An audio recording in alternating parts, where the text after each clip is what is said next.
Om Sahana Bhavatu Sahanau Bhunaktu Sahaviryam Karavavahai Tejasvinavadhitamastu ma vidvishavahai. Om Shanti Shanti Shanti. Om Purnamada Purnamidam Purnat Purnamudachyate Purnasya Purnamada Purnameva Vashishyate. Om Shanti Shanti Shanti.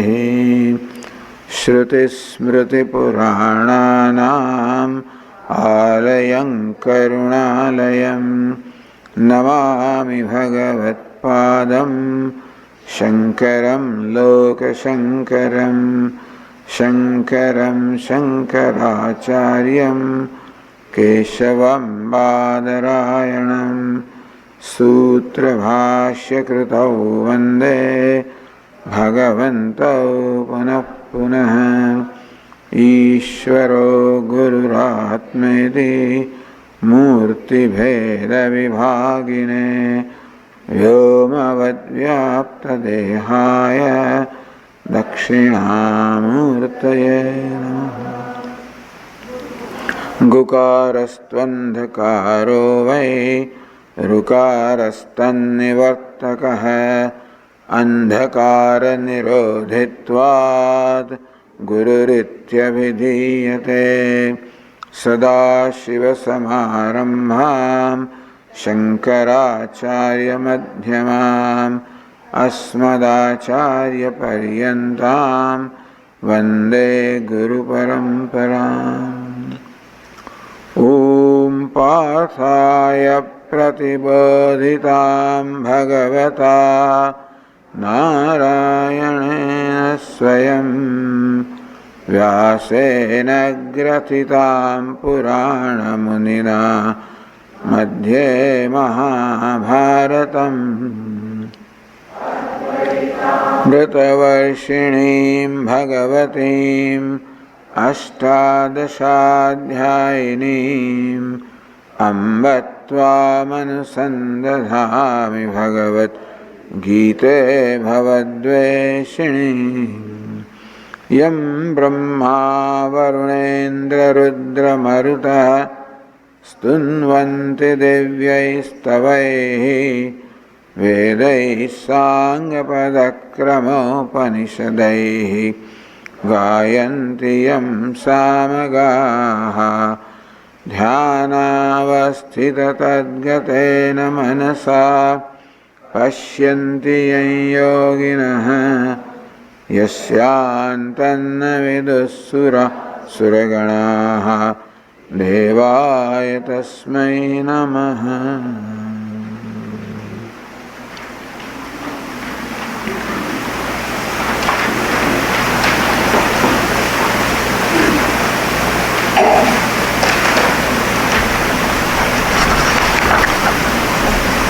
From the next page, that is page number 7, start the verses, selected verses from the 14th chapter of the Bhagavad Gita. Last 2 years we covered the 13th chapter. 1 year we discussed the verses 7 to 11, the 5 verses in which Lord Krishna enumerates 20 values that a seeker of knowledge should cultivate in order to gain the capacity to grasp what the teacher unfolds, not only grasp but to assimilate also. Last year we discussed the selections from the rest of the verses. This year we are in the 14th chapter. These 3 chapters 13th, 14th and 15th expound the jnanam or the knowledge. We may broadly say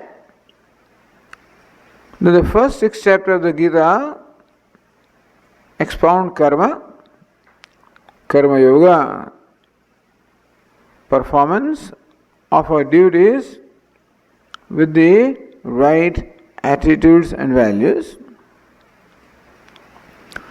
The next 6 chapters, from 7 to 12, delineates Bhakti Yoga, worship of the Lord. In these chapters, you can say, expound the Jnana Yoga, where karma becomes a means of bhakti and bhakti becomes a means of jnana. You can say in that sequence.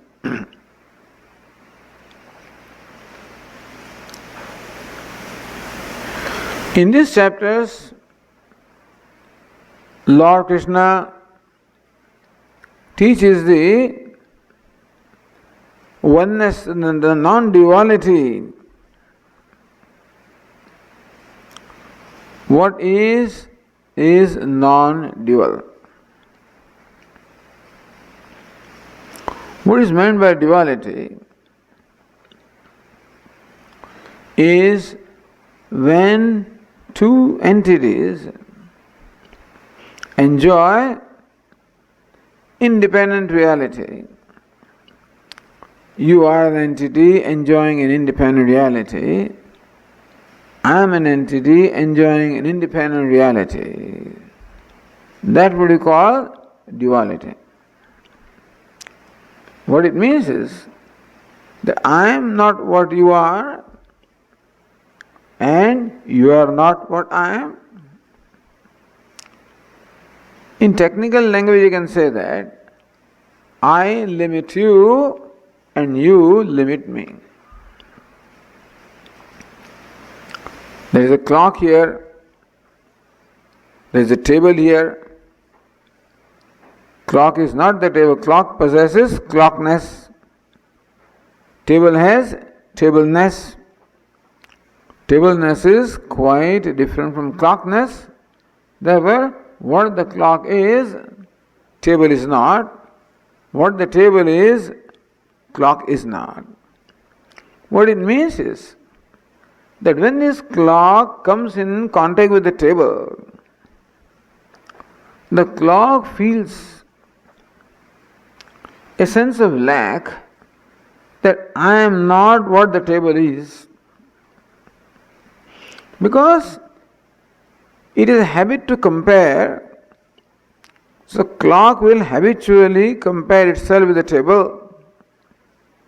And table will habitually compare itself with the clock. And table will feel that I am not the clock, I don't have what the clock has, and therefore I am lacking what the clock has. And clock feels that I am lacking what the table has. I feel that I am lacking what you are. I am lacking what the birds are, I cannot fly like them. I am not like a horse, I cannot run like that, like a horse. I cannot swim like a fish. Thus I feel a limited entity because I feel separated from the rest of them. I feel that I am confined only to this body, mind, sense complex, and therefore I feel a sense of confinement, a sense of limitation, because I am separate from you and you are separate from me. See, two need not mean duality. As long as that sense of separation is not there, duality is not there. If I am standing in front of a number of mirrors, there will be several Swamis. However, when I look at them, I do not feel excluded or limited in any way by them, because I know that they are not separate from me. So many need not mean duality. The division, in technical terms, mutual exclusion. You exclude me, I exclude you. That mutual, the part is not cloth, cloth is not part, table is not clock, clock is not table, I am not you, you are not I. This causes a sense of limitation. And thus each one of us suffers from a sense of being limited. Limited in time, that my existence is only for a limited period of time. I did not exist before my birth, I will not exist after my death, I exist only in time in between. That I am at one place at one time and not at other place, limitation in place. I am a human being, I am not a horse, I am not a cow, I am not a fish, I am not a bird. Limitation in the attributes. Thus, we being self-conscious, this is a problem only with a human being, because human being is a self-conscious being, and therefore I am conscious of who I am. Therefore I know that I am a Swami and that you are there, That kind of self-consciousness does not seem to be there in other creatures. Therefore, even though they are limited, they do not seem to have a sense that I am limited, because they are not self-conscious. So they are ignorant and therefore they are blissful. But I am a self-conscious being, constantly aware that I am a limited being. In the sense of limitedness of I makes me dissatisfied with my own self. I am not happy with myself because I find myself a limited being, a lacking, wanting, limited being, an insignificant creature, a helpless being. This is what I find myself to be. Thus, this sense of limitedness of I creates in me a dissatisfaction about myself. As a human being, I am dissatisfied with myself. Therefore, I am unhappy with myself. I do not quite accept myself as I am. And therefore, there is a constant endeavor on my part to try to change myself to become something else so that I may become acceptable to myself. Although it may appear that I am trying to become acceptable to you, it may so appear that I have hairstyle which I believe that you will accept. I wear the clothes which I believe that you will approve. So it looks like I am seeking the acceptance or approval of the world all the time. We are. But even when I am seeking approval of you, you know what it means? That when I find that you approve me, I feel that I am approvable and therefore I approve myself.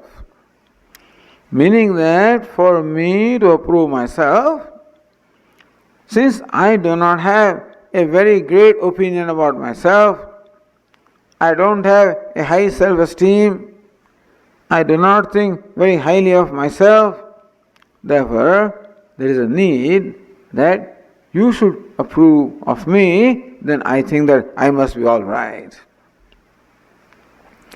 Therefore my constant attempt to seek approval of you or with the world is also for my need of my approving myself.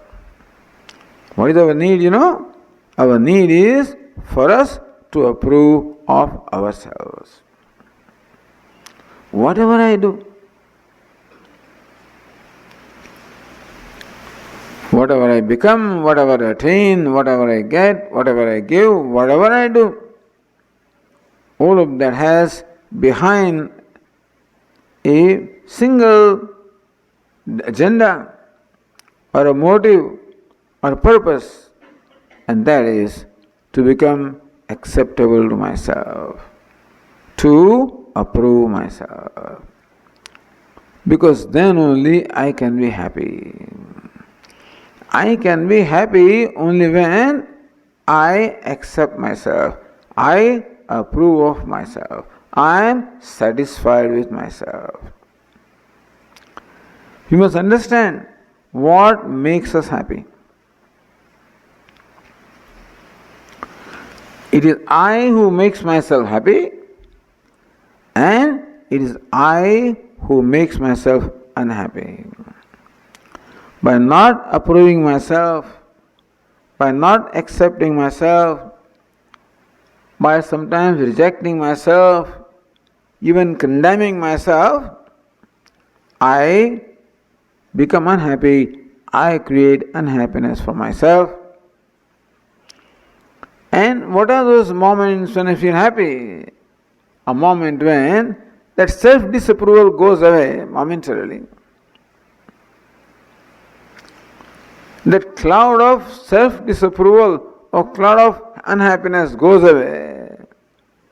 And momentarily I see myself as I am, and that momentarily I feel happy with myself. So let us understand this very clearly. What makes me happy and what makes me unhappy? If this is clearly understood, then perhaps our relationship with others and our pursuit in our life also will change. Right now, I have concluded that you make me unhappy. My boss makes me unhappy. The spouse makes me unhappy. The in-laws make me unhappy. Neighbor makes me unhappy. Somebody makes me unhappy. As Swami used to say, when Mani asks a young man, "You seem to be unhappy this morning. What's the matter?" "Swamiji, I have not received a letter for 3 months. I have not received a letter from my parents. I'm unhappy." "Hey, you look unhappy. What's the matter?" "Swamiji, I received the letter this morning." "You seem to be unhappy. What's the matter?" "Swamiji, I cannot get married." "What about you?" "Swamiji, I am married." "What's your problem?" "I do not have children." "Why are you unhappy?" "I have children." The point is that we have concluded that the cause of my unhappiness lies out there, and therefore I am constantly struggling to change things around me, to make them agreeable to me so that I become happy. Because of my conclusion that you are responsible for my happiness and you are responsible for my unhappiness. Therefore, it is important for me that I should rearrange you in such a manner that you create happiness for me, and avoid that which would create unhappiness for me. All futile attempts. We might get momentary success, but ultimately unhappiness comes back. Our life is a constant struggle of becoming something else, of rearranging, changing, not realizing that the cause of unhappiness is not out there. Cause of unhappiness is my own self, and cause of happiness also is not out there. Cause of happiness also is my own self. I should not even say even my own self, my perception of myself. A certain perception of myself makes me happy, and another perception of myself makes me unhappy. Right now I have perception of myself that I am a limited being, that I am separate, I am different from you, that I am one among countless, I am one small, little, insignificant creature. This is my perception of myself, and therefore I am constantly trying to become significant by acquiring wealth, name, fame, recognition, whatever it is. I want to become significant in my own perception.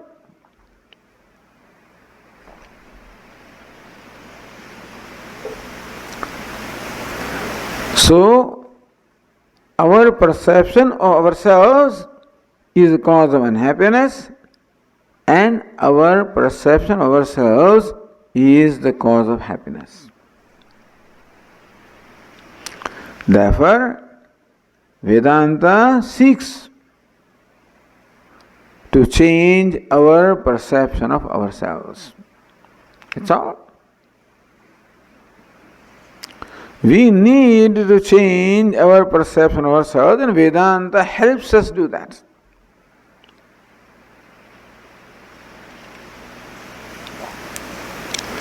By enabling me to see what my true nature is, what I have taken for granted about myself, and whether what my perception or my opinion or my judgment about myself, whether is this a valid judgment?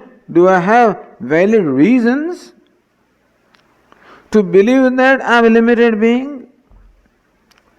Do I have valid reasons to believe that you are separate and I am separate? Do I have valid reasons to think that, believe that I am small, little, insignificant creature? Do I have valid reasons, or have I simply taken for granted? Vedanta says that you have simply taken for granted. You have never really inquired into our own self, and therefore Vedanta helps us to look at our own self and helps us see our true nature, which happens to be limitlessness, happens to be. See, if I was limited by nature, I wouldn't have had any problem with being limited. If I was truly limited by nature, then I would not have had any problem with being limited, because nobody has any problem with their own nature. Fire does not have problem with heat. Ice does not have problem being cold. Similarly, if limitedness was my nature, I would have been comfortable being limited. Understand this. But I am never comfortable being limited. That itself shows that limitedness cannot be my nature. So Vedanta helps me to look at my own self, to make me see that my conclusions or opinions about myself are not right. These opinions have arisen because I have never really looked at myself. Our Swamiji, the morning meditation, he would call it an appointment with myself. The morning guided meditation, our Puja Swami used to call it an appointment with myself.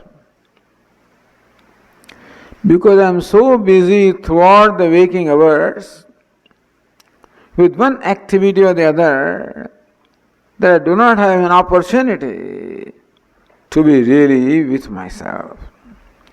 I don't have an opportunity to get acquainted with myself. So need to get acquainted with myself truly as I am. That's what Vedanta helps us do. That is what started with the previous chapter, 13th chapter. In the very first two verses of 13th chapter, Lord Krishna revealed or brought to light our true nature of ourselves. Lord Krishna says that idam shariram kaunteya kshetram iti abhidhiyate etadyo vetitam prahuhu kshetrajnah iti tadvidah. To simplify, Lord Krishna says, hey Arjuna, this body is not you. This body is non-self. That there are two entities, self and non-self. We are a union of two entities, self and non-self. This body, mind, sense complex is a costume that the self is wearing. The self, call it self, call it God even, has assumed countless costumes as a matter of play, that is called creation. One God or Ishvara or Brahman assuming countless costumes, and then it is not only human costume, there are 8.4 million species, countless species are there. Ishvara simultaneously put on all those costumes, called creation.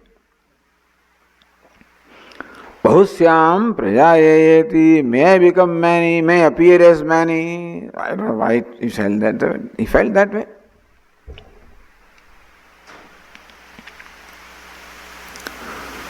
So costume is made up of a body, mind, sense complex. That is the costume.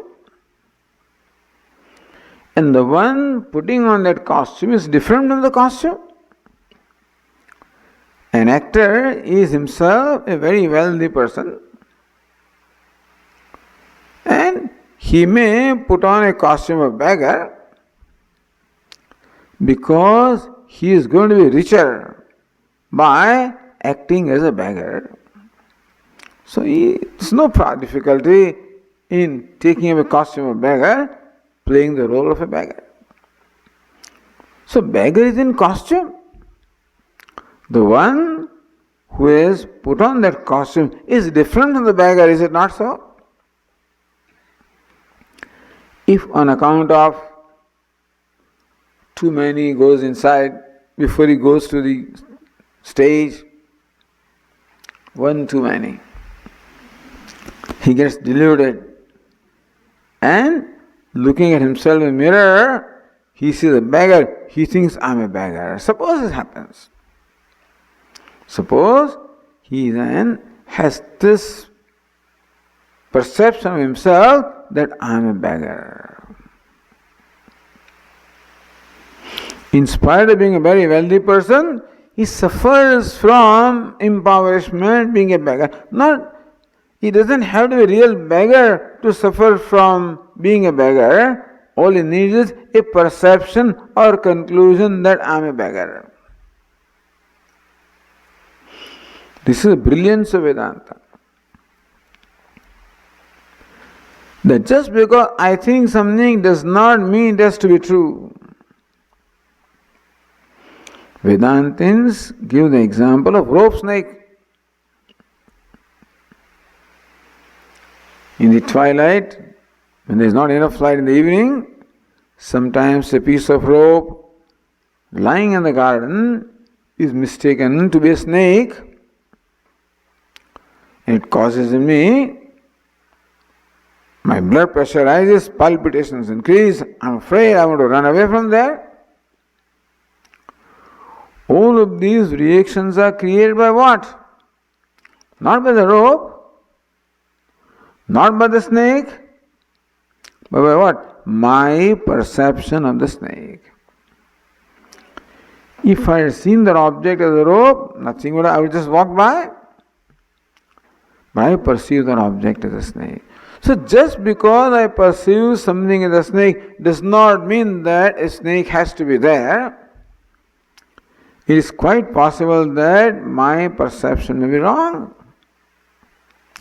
Similarly, Vedanta says that just because you perceive yourself as a limited being does not mean that that has to be the reality about you.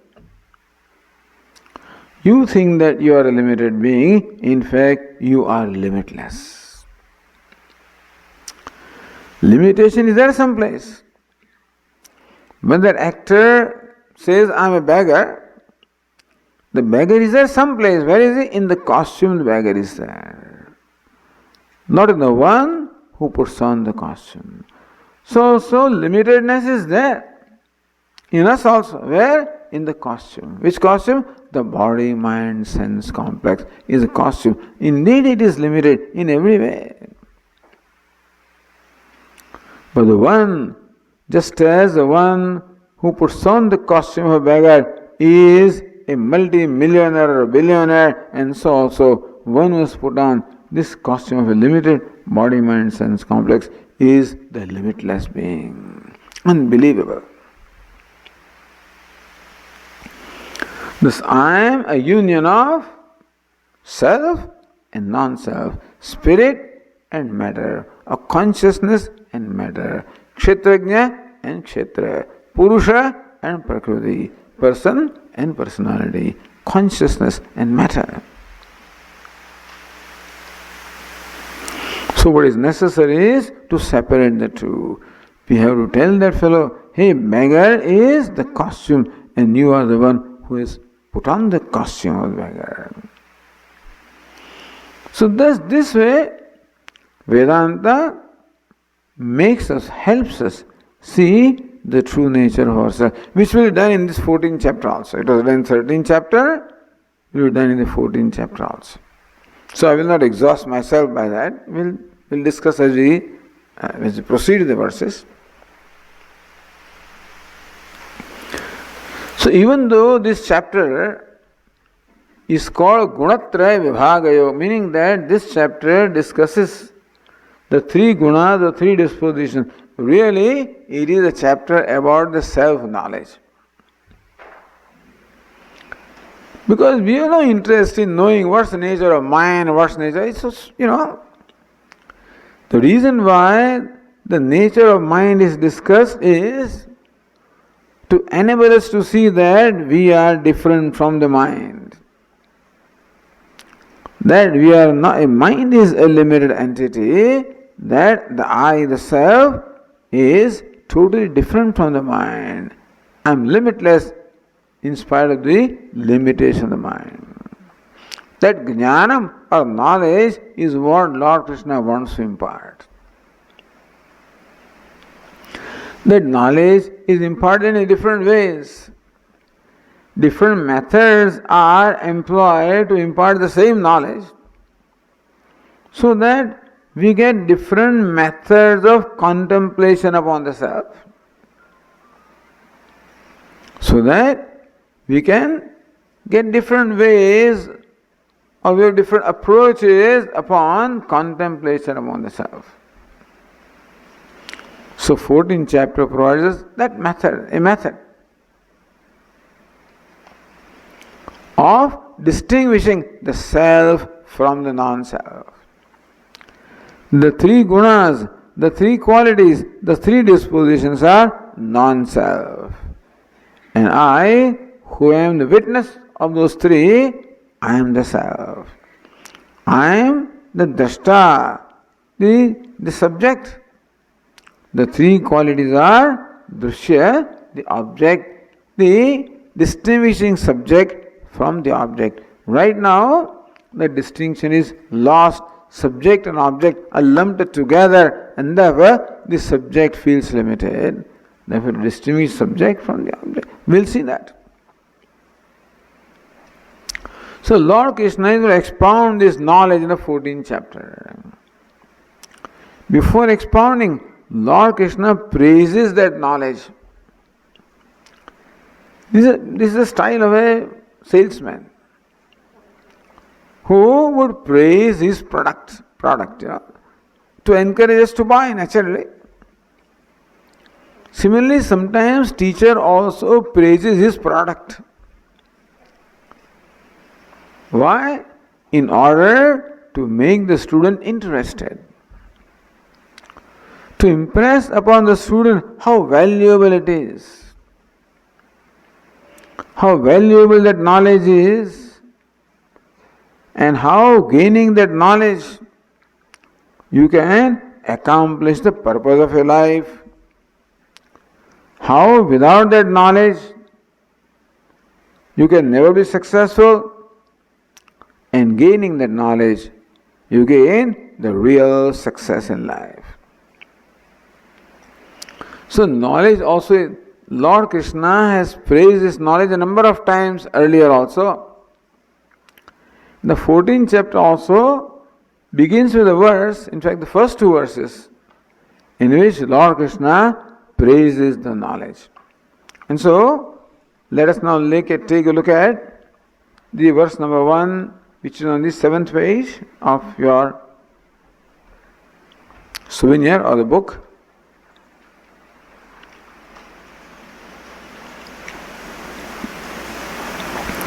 Shri Bhagavan Param Bhuyah Pravakshyami Jnananam Jnanamuttamam Yajñātvā Munayas Sarve Param Siddhimito Gataha.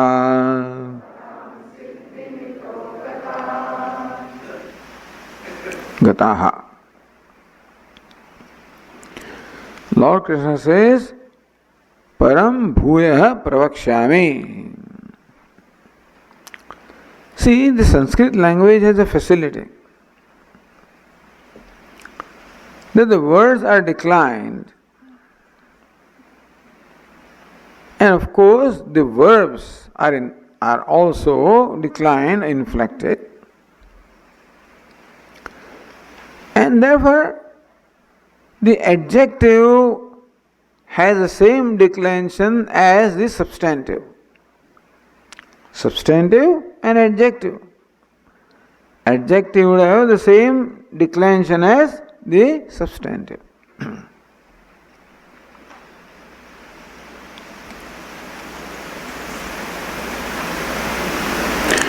In English, you say good man. In Sanskrit, you may say Sajjanaha.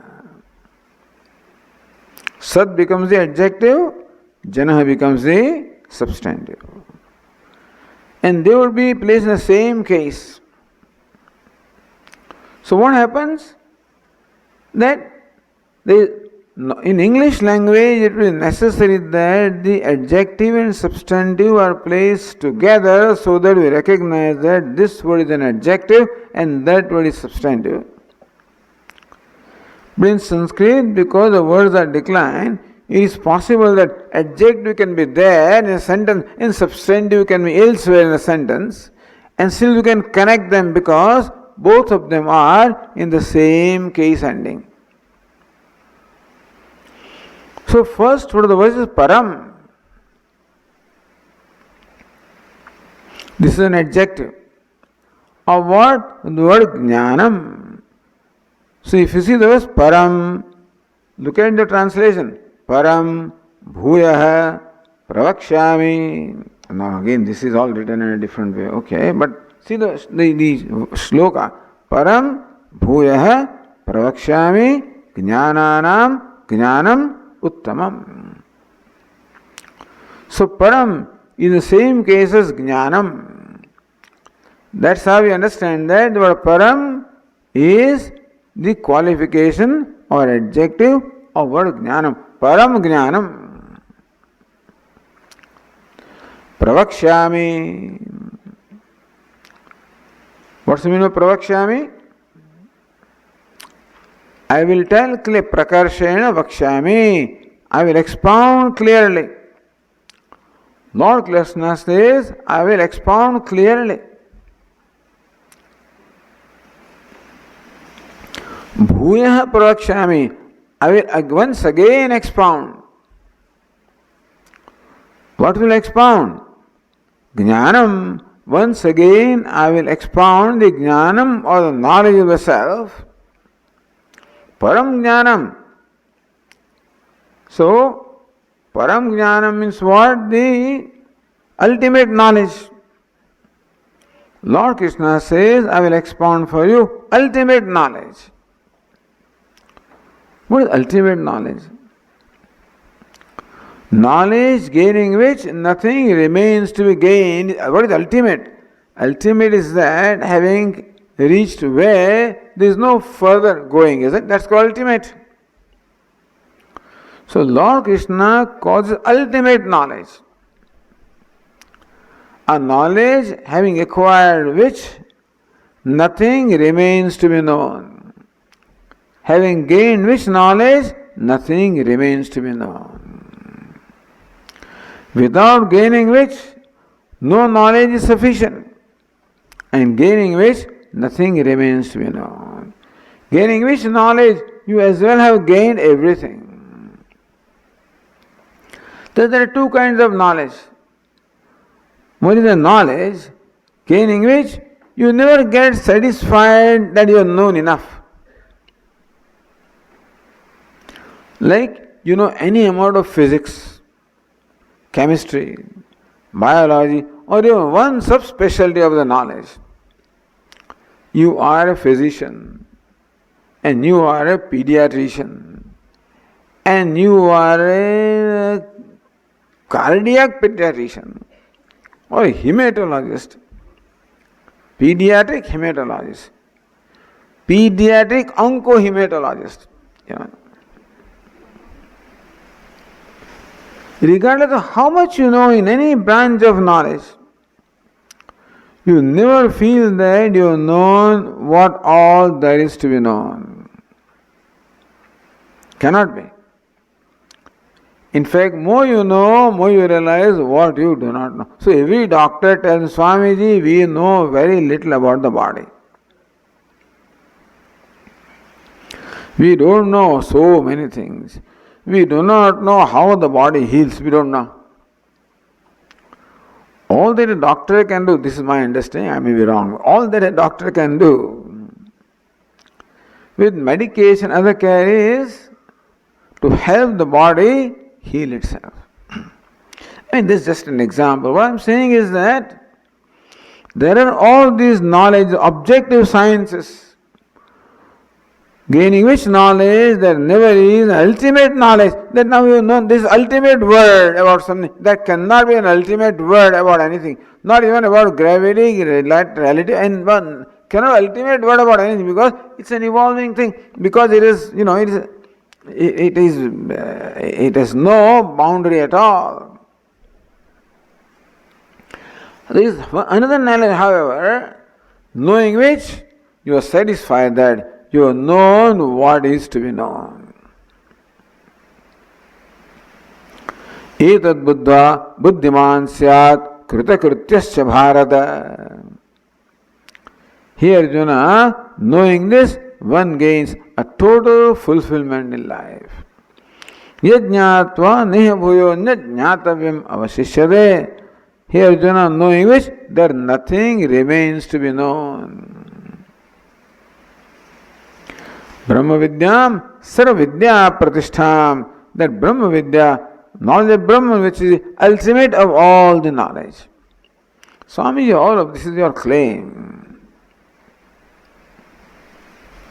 It's not a claim. Ultimately, what is the purpose of knowledge? What is the purpose of any activity, you know? What is the purpose? Any endeavor, what's the purpose? Purpose really is to gain a sense of satisfaction. And this knowledge gives you a total sense of satisfaction. In that sense, it is said that gaining which knowledge, nothing remains to be gained. Does it mean, Swamiji, that you know Vedanta, so you know physics and chemistry? No, that's not the point. Does the wise person know how many stars there are in the sky and how many grains of sand there are on the beach? No. Or how many hairs there is on my head? No way. Nor is it necessary. This is not what we mean by knowing everything. What is the purpose of knowing something? Is to gain satisfaction. And this is a knowledge which gives us a total satisfaction. How? By revealing the fact that you are total. By revealing the fact that the self is total. You are total. You are limitless. You are whole. You are complete.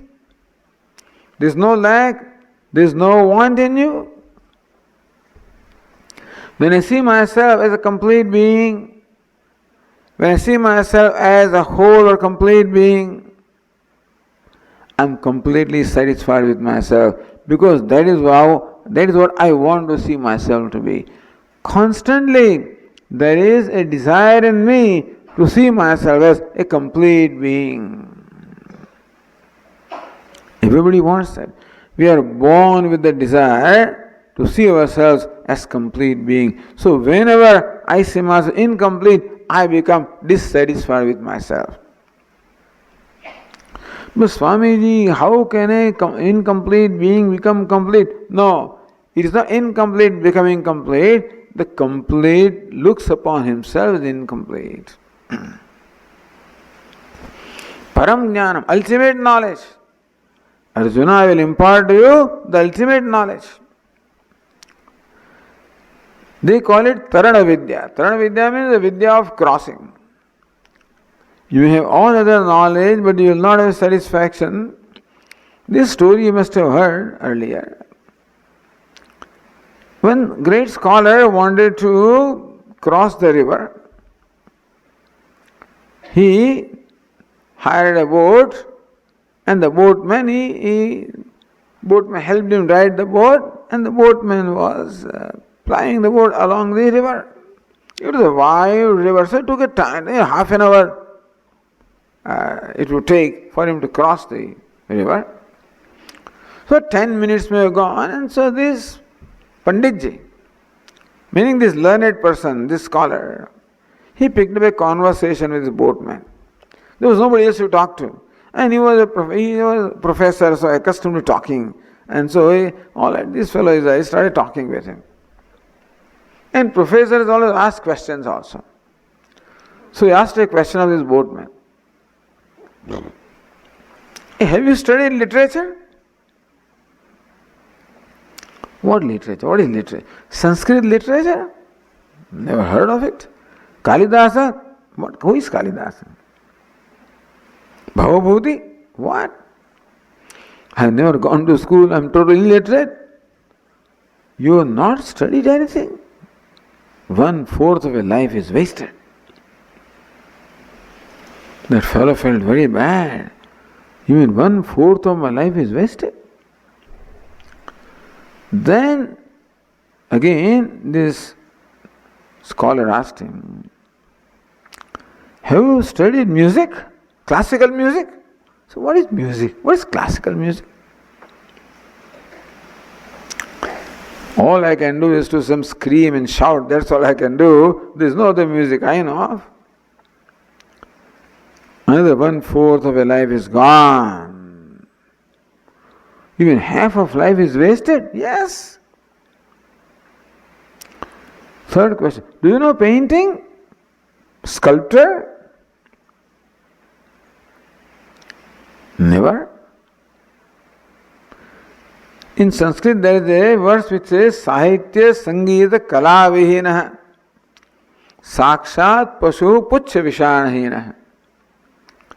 A person devoid of literature, music and art is as good as an animal without tail and horn. A human being without literature, music and art, I will also fall in that category, so don't worry about that, But this Sahitya, Sangeeta, Kala, Sakshat Pashu is as good as an animal without tail and horn. It is good. Second line says, Truanna khadan napi jivamanaha tad bhagadeyam paramam pashuna. That this animal of human being that it survives without eating grass, that is a great fortune of the other animals, that it does not share their grass. So that is a good thing. Truanna khadan, that he survives even without eating grass, that is a great luck of these animals. So this is how these scholars, you are an animal. You don't know Sahitya, literature, Sangeeta, music, Kala, art. That fellow becomes so nervous. You mean 3/4 of my life is gone? He says, yes. By now they reached the middle of the river, and unfortunately a flash flood came and water started, just rising and slowly coming into the boat, and boat was slowly becoming, unsteady and was now drowning. So the boatman asked this Pandit, do you know swimming? He says, no, whole life is gone.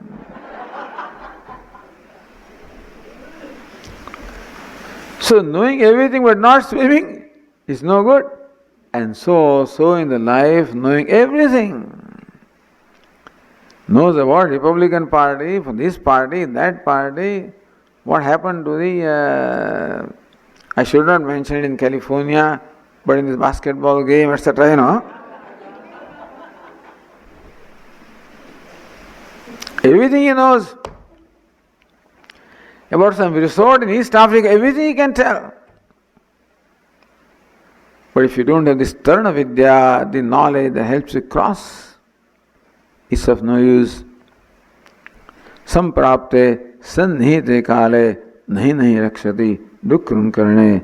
Shankaraji says elsewhere that hey, all this secular, this knowledge of, you should not call it secular knowledge, but this intellectual thing will not help you. Param jnanam pravakshami. Here Arjuna, I will tell ultimate knowledge. And second adjective of this jnana is uttamam jnanam. Lord Krishna, jnana means knowledge. Lord Krishna praises his knowledge by two adjectives. Param jnanam meaning ultimate knowledge, and uttamam jnanam. Uttama means most exalted knowledge. But that's the same thing, Swamiji. Ultimate knowledge and exalted knowledge seem to convey the same thing. Is Lord Krishna simply repeating himself? Says no. Shankaracharya explains, is ultimate knowledge because it refers to the ultimate, the reality which is ultimate. It is most exalted knowledge because it gives rise to the result which is most exalted. So subject matter of the knowledge being self or Brahman, which is the most exalted, therefore the knowledge is ultimate. And what's the result of the knowledge? Moksha is the result of the knowledge. What is moksha? Liberation. Freedom. Freedom from what? Freedom from myself, really. We always talk of freedom from this and that. Freedom from myself. Because I am all the time imposing unhappiness upon myself. By all the time being dissatisfied, condemning myself all the time. Our Swamiji says, you are the problem and you are the solution. I am the problem and I am the solution. Ignorance makes me a problem to myself, and knowledge makes me a solution to myself. So this knowledge enables me to see that I am limitless. And thereby I become free from all the notions of limitedness, and thus I become free from, once and for all, free from the imagined sense of limitedness. So what is moksha? Moksha means liberation. Liberation from what? liberation from limitedness. Not even limitedness, liberation from the notion of limitedness. There is no real limitedness in the self. Just as there is no real snake, there is only the notion of the snake. So also, there is no limitedness in the self, it is a notion of limitedness. This knowledge removes all the notions, all the delusions, and enables me to see myself as I am, and that way reveals the fact that I am always liberated, that freedom is my nature. Not that I become free, I have to discover that freedom is my nature. Pravakshami, prakarshena vakshami, I will very well expound to you. What is meant by very well is that Lord Krishna says that I will expound this knowledge to you in such a manner that you know it. See, a professor comes to the classroom and delivers his talk and goes. Whether the students have understood or not is not his concern. His concern is to deliver the lecture. Rest they can do.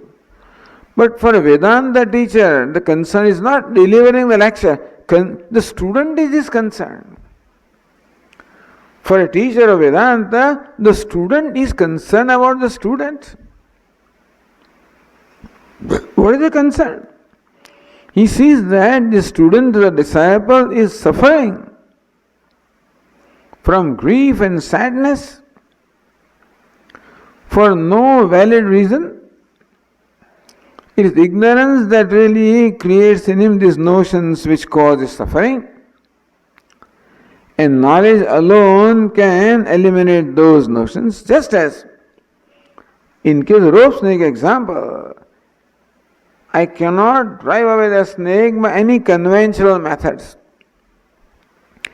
If there is a real snake, you can chant some mantras and snake may go away. You can go to a snake charmer, you can some mantras you can go. This snake will not go away. The only way that the rope snake will go away is when you show a torchlight and recognize that this is a rope, that when I thought it was a snake, in fact it's a rope. Similarly, this sense of limitedness will not go away effort by knowledge that limitedness was only a notion, a delusion born of ignorance. That's how one who is limitless discovers himself to be limitless. One who is free discovers himself to be free. So students of Upanishad would have heard this. Vimuktasya vimuchyate. One is liberated, becomes liberated. Means what? He is liberated. He thinks he is bound, and that notion of bondage goes away. Bhuyah pravakshami. Lord, I will tell you this again. Understand that this self-knowledge has been imparted in earlier chapters of the Gita also. But still, again I will tell you. Why did he tell again? Because his agenda is not only giving the lecture, his agenda is to make sure that the student is liberated. Therefore, even in the 18th chapter, after completing the whole teaching, Lord Krishna asks Arjuna,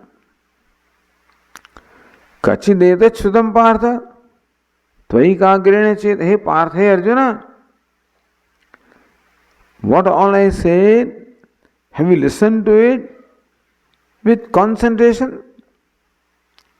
Have you listened to it or not? Have you listened to it with concentration? And having listened to my discourses, has the delusion, ignorance gone away or not, Arjuna? Tell me. So Lord Krishna is checking with Arjuna. That has your ignorance gone? Has your grief gone? Do you find that you are free now? Arjuna says, no Lord, it is not gone. Suppose Arjuna said that, Lord Krishna would have continued his discourses And Bhagavad Gita would have had more than 18 chapters. Until Arjuna would say, I am liberated. Therefore, Arjuna confirms, Nashto moha smriti labdha tvat prasadan mayachyuta sthitosmi gata sandeha karishye vasanam tava. O Lord, Nashto moha, my delusion is gone. Smriti labdha, I have gained the knowledge. Sthitosmi gata sandeha, I have no doubt left in me. I am very clear. Karishye vasanam tava. Therefore, I will do whatever is to be done. For Arjuna to say, I will do whatever is to be done, shows that he is free or liberated. Until then, Lord Krishna would continue. Pravaksha prakarshena vakshami. I will expound this knowledge such that you will get that knowledge. Or I will expound the knowledge in such a manner that you get what all is required to gain the knowledge. The second line says, again praising the knowledge, saying how the result is most exalted. Yajñātva munayas sarve param siddhim ito gataha. Yajñātva.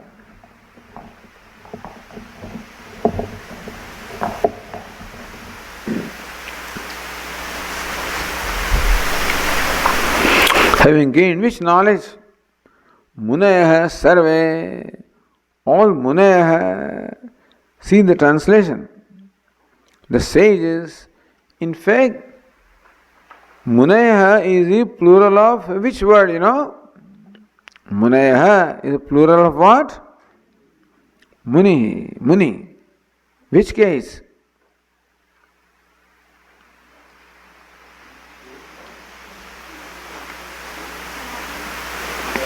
Munihi, Muni, Munaya. Nominative case.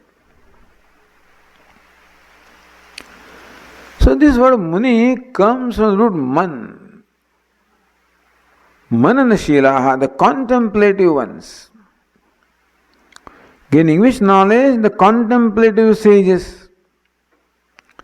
Thereby Lord Krishna says that in order for you to gain the knowledge, you should become a contemplative person.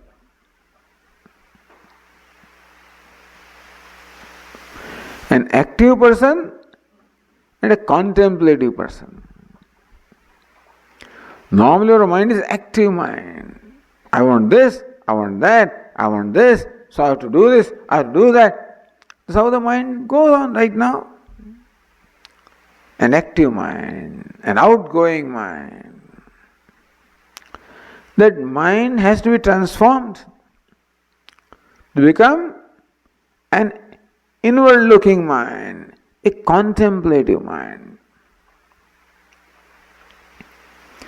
For gaining any knowledge, we require a thinking mind, contemplative mind, which enjoys the focus, which enjoys the tranquility, which enjoys an inwardness. If the mind is running everywhere, even right now when you are listening, you are all thinking, now okay, it's getting to this time, now my bus, I hope that my last bus does not go away. I don't know, did I lock my door or not this evening when I came out? My car, is it in the right place or will it be towed away? Meaning that when this kind of thing is going on, mind does not enjoy focus. He is not a learning mind, not a contemplative mind. For gaining the knowledge, we require learning mind, a thinking mind, a contemplative mind, a mind that enjoys, it is an inward looking mind. That's the reason why Lord Krishna taught all earlier karma yoga, bhakti, all of these are meant to make our mind contemplative, inward looking. Munaya sarve, gaining which knowledge? all the contemplative sages, param siddhim ito gataha, param siddhim gataha. Siddhim is our success. Param siddhim, ultimate success. Gaining which knowledge? The sages gain ultimate success in life. So another word is success. Something that is very dear to us. Each one of us wants to be a successful person. Who would not want to be? Everybody wants to be. Each one of us wants to be successful. And we should want. But what is success? When does a human being really gain success? As Lord Krishna teaches, yad jnatva, gaining which knowledge? People gain success in the real sense. What is success? Tell me. I will tell you. Success generally is understood as fulfillment of a desire. When I am desiring something and I work to fulfill that desire, when my desire is satisfied, I am successful. I wanted to get admission in medical school, I got it, I am successful. Then some other tests have to pass for getting this into clinical routine. I successful. Board exam, successful. License, successful. Meaning that we call it success when our desire is satisfied. That is success. But what is happening to us right now? That when a desire is satisfied, we do feel successful. But momentarily, looks like. Somehow other desire seems to come and take hold of our mind, and then we again strive to fulfill that desire. When that is fulfilled, again I feel successful. I seem to be going from one success to the other, but then a lasting success does not seem to come. A fleeting success comes, not the lasting success. Is it not so? What we want is lasting success, gaining which nothing remains to be gained. That's the success we want. Which is that success? When all desires are satisfied. When all desire behind all desires is satisfied. Not just a desire, but the desire behind all desires.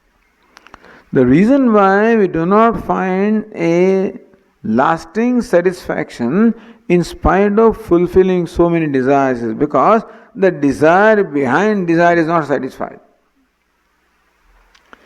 I think that I want $1 million, I get it, I feel happy for a few months and then again I want another $1 million. But looks like that my desire is satisfied. Another desire comes, why? Because the desire behind the desire does not seem to be satisfied. Seems I have not quite understood what it is that I want. What's the desire behind the desire? To become free from all limitations, to become complete, to become whole, to become free. That is the desire behind all the desires. And this knowledge enables us to see, what does knowledge do? Knowledge reveals the fact that I am already free, I am always free. Nitya Shuddha Buddha Mukta, Nitya Mukta. Even when I thought that I was bound, I was free. You fellows all heard the story of 10th man, right? Is there somebody who has not heard the story of 10th man here? Nobody raises his hand because they don't know to hear again, I guess, If a couple of people obliged me, I would have been happy to tell that story again.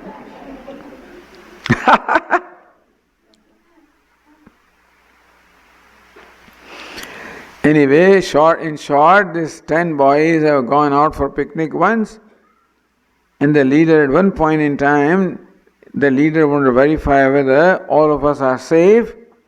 So he asked his friends to line up so he could count them. He counted 1, 2, 3, 4, 5, 6, 7, 8, 9. And he says, hey, what happened to the 10th fellow?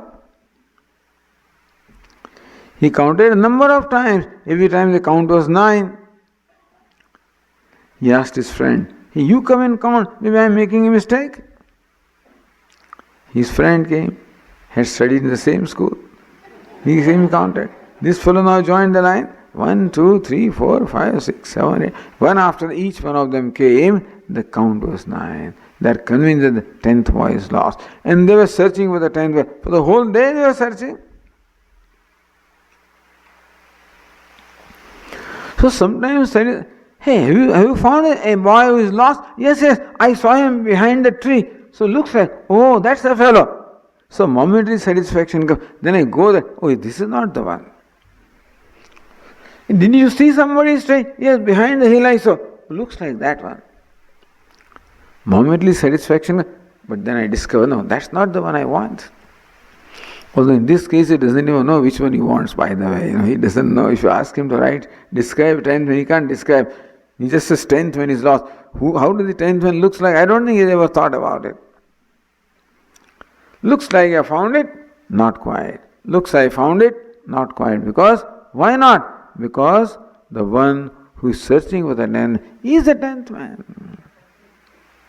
And therefore the only way the desire can be satisfied is by knowing that I am the 10th man. What I am searching for is my own self. And similarly, by this knowledge of the self, we realize the freedom, the happiness that I am searching for is my own self. Therefore, that is success behind all success, the real success in life. Understand that is the success that we want.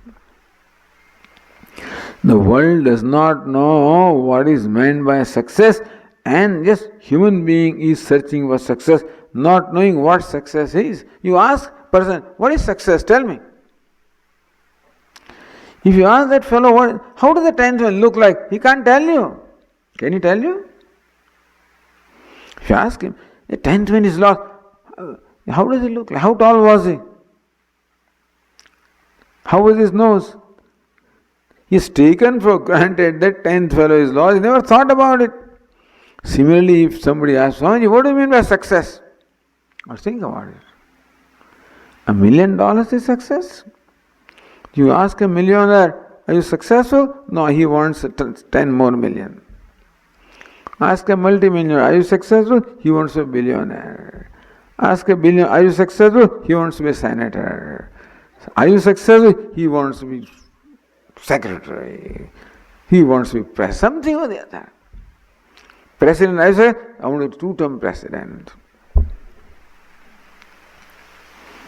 Nobody knows what is meant by being successful. I'm telling you. They may give you long lectures and workshops and stuff like that about success. Nobody knows. Ask him, describe success. Success is not description of something out there.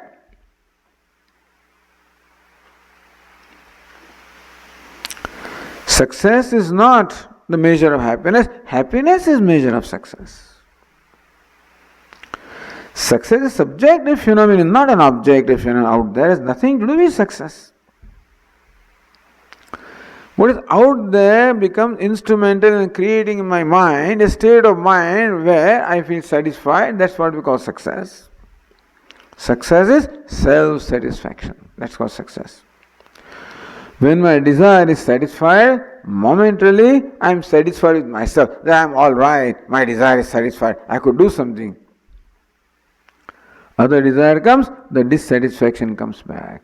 What is success? Self-satisfaction. What's ultimate success? Lasting self-satisfaction.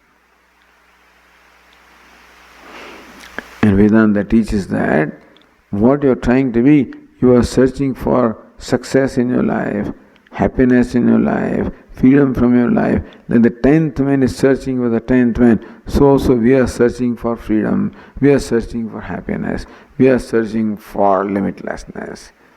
Who is searching? The 10th man is searching for the 10th man. So the one who is free is searching for freedom. You can never find it. Therefore, Vedanta draws my attention to myself and enables me to see this fact that freedom is my nature. I don't have to become free. I have to discover that I was always free. If I become free, then I can become bound also. If something can make me free, something can make me bound also. Nobody makes me free. Freedom is my nature. Param Siddhim, ultimate success.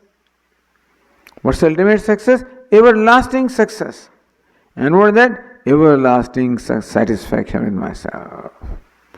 Everlasting happiness, fullness, completeness. You discover yourself to be whole and complete. Munes sarve, all of them.